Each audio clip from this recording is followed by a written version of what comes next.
Welcome to our TSC Dialogues. We'll be talking about different issues in our Southern African region, and we're still here in Nairobi, Kenya, where the Pan-African Conference on Illicit Financial Flows and Taxation is being held. And as we are going on and on about the discussions around taxation and illicit financial flows, I'm joined with Mr. Egbiri from the African Development Bank. Welcome, Mr. Egbiri. Thank you very much, Sharon. You are welcome. So as we start, it will be important for you to tell us a brief background what your organization does for the benefit of our audience who haven't heard about it. Okay, I work for the African Development Bank, and the African Development Bank supports the social and economic development of its regional member countries. And the regional member countries in this sense are the 54 African member countries that are part of the African Development Bank group. Okay, so as we get on to this discussion, the issue of the Continental Free Trade is trendy because it's still new. And in your opinion, how best can the African countries maximize revenue there? Or maybe we can start by explaining the implications of the free trade era. And how best we can make sure that we also maximize revenue, because at the end of the day we also want to develop as a continent. So what is your take on that one? Okay, definitely. The African Continental Free Trade Agreement, as we all know, has a lot of opportunities for the African continent. Basically, it helps to liberalize services, trade in goods and trade in services, and at the same time, what is important for the revenue and mobilization of the African countries is the issue of elimination of tariffs. And the concern that most countries have expressed is that when our source of revenue is eliminated, that they are going to suffer. Maybe they're going to have some fiscal issues regarding their budget.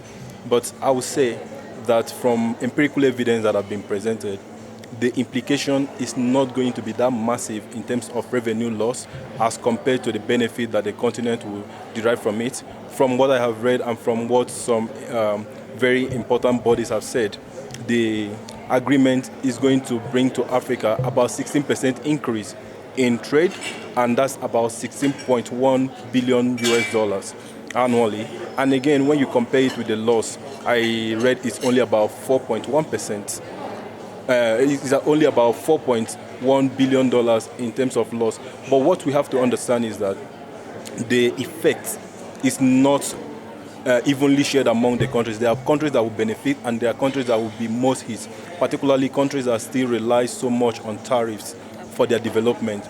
So if the reliance on tariff is massive, it means that if about 90% of the tariffs are eliminated, the country would definitely have to suffer some form of budgetary pressure if they do not do something ahead of it. So what do we advocate for countries to do at this point? Countries should be looking inwardly to know what form of strategic advantage they have over other countries and trying to maximize that opportunity to boost their presence in the free trade environment. And in that space, you have to equally think about the general benefit it's going to bring to us as a continent. So if, for instance, you liberalize trade in goods and those goods are imported into your country, you are definitely going to reduce the price of the goods to your citizenry. And if the price of goods are reduced, it means the citizenry are actually benefiting from the agreement, because you are basically redistributing the money that the government would have generated among the citizens who are paying lower for those goods instead of paying the exorbitant prices they used to pay because of tariffs. Yeah, that was quite detailed, and I'm now seeing it in a perspective that I wasn't really looking at it, because now I was thinking, okay, if they're gonna be free, where are we gonna maximize on revenue? Yeah, thank you so much for that. Now, looking at the current scenario that we're having in Africa. In your opinion, how best can we close the loopholes that are being created that are leading to illicit financial flows in terms of the legal frameworks, and how best can Africa probably learn from other continents in terms of the legislative structure to make sure that we have policies that totally close down the issues of illicit financial flows?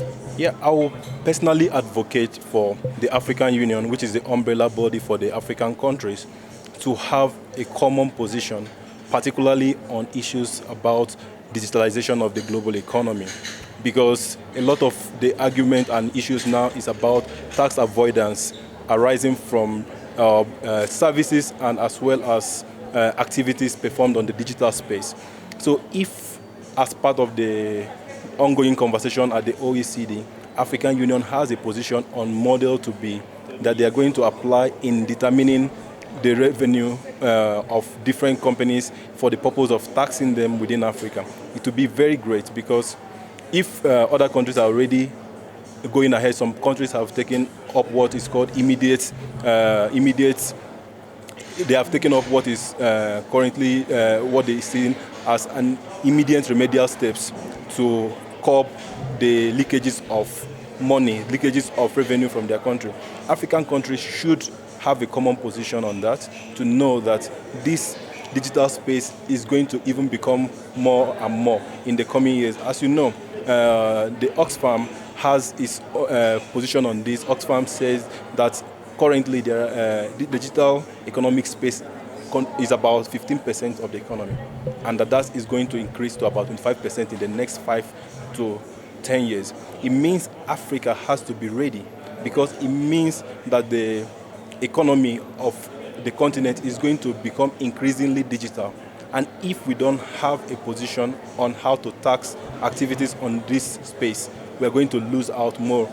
And as you know, the common cliche that if you're not at the table, then you're on the menu. So African countries should actually take steps to make sure we are not on the menu on issues regarding taxation in the digital space. Okay, wow. So now, as we are concluding this dialogue, would you now tell us like a takeaway message from this meeting to all the African countries? Yes, what I would say for the African countries is that with the liberalization of trade, which we have already started, that's a very good step in the right direction. And now we have to follow it up with making sure that whatever trade that happens within the scope of the AfCFTA, there's the African Continental Free Trade Area Agreement, are collected within Africa. We shouldn't allow any form of leakages to happen. So, like I already mentioned, the African Union should have a common position on how we are going to tax in this new phase, as it is done in the EU. Under the EU landscape, there's a position on taxing. And that is what Africa has to adopt, to make sure that we are taxing properly, to make sure that we continue to have enough revenue for our developmental needs in the continent.